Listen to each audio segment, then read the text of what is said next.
I always say be leery of anything that's tax exempt. You know, the IRS doesn't just go letting people not pay taxes for no good reason. You can't throw money at everything, guys. That fixes almost nothing. That's a hollow way of giving. And if you can find a way to get over there and want to put yourself at risk to do that because it's going to be a scary place to be for a while, do it. But, you know, you're probably better off just trying to better the world that you live in, which is really very small and almost entirely unimpacted by this enormous tragedy for a lot of people. That and try to, if you can, I've seen some shots of the bodies in the streets and the mass graves that everybody's so up in arms about. You know, something has to be done, guys. It's a horrible situation. That's the point. What else are they gonna do?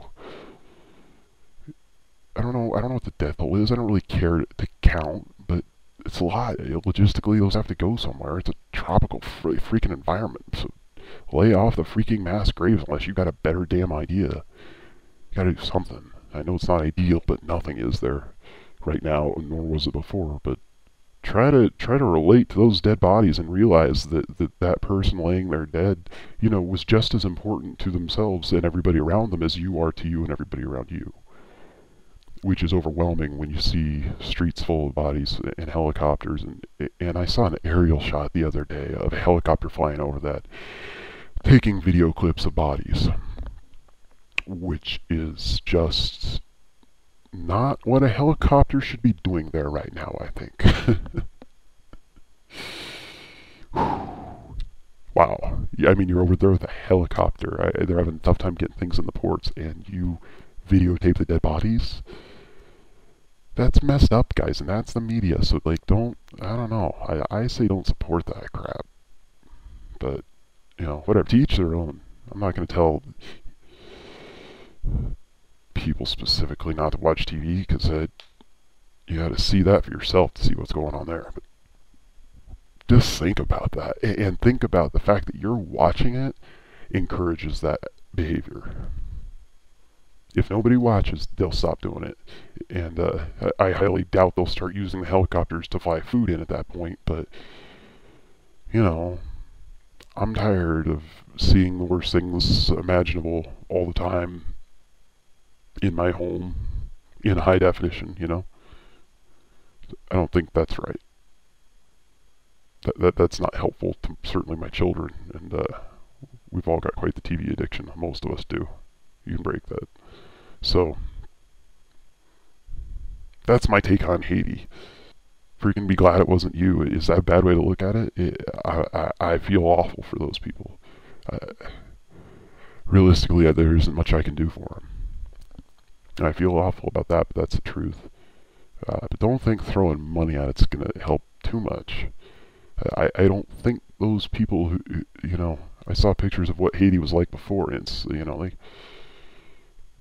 any money that gets sent into Haiti sure doesn't seem to get to the people that need it. So I expect more of the same there. They're just going to have to struggle through this, and boy, that isn't fair. Damn, that isn't fair. But hey, we all get our cards, and we got to play them, and I'm glad that's not my hand, boy. But that's 2012 stuff, though, too, guys. So kind of just know more that's coming, and we can hope that it doesn't necessarily have to happen by big cities, you know. But statistically, it's bound to. Boy, that was a direct hit. And one other thing on that, I noticed a lot of people knew that something was coming right before that happened, and I'm one of them. And within the last year, there were lots of times when I thought the world was going to end tomorrow. That was sort of a phase I went through. I think a lot of people go through. So don't feel alone in that. It's humiliating and embarrassing, but it's very real to you. But I actually said something to my wife a couple of nights before that one, and I don't ever predict anything anymore because there's just too many variables in the universe. I was wrong so many times trying to predict things that were going to happen that clearly that wasn't. Clearly, I wasn't right about those things. So when I did it specifically, generally speaking, it's pretty easy to see. You know, you just got to look at things as they are. But I said something to her. I said, "Get ready for something." I said, "I hate saying that because I know it's not going to happen now, but whatever. Maybe it won't happen because I said it." But I noticed a lot of people were really feeling something coming. They could just feel it, and The reason for that is because of the collective subconscious, which very quickly just means that we're all related. Us, the aliens, actually goes as far as inanimate objects have DNA, and at a base level, we're all the same, and we all tap into that. So, you know, when you look at that and you actually feel the other person's pain, that's why, because genetically that is you too.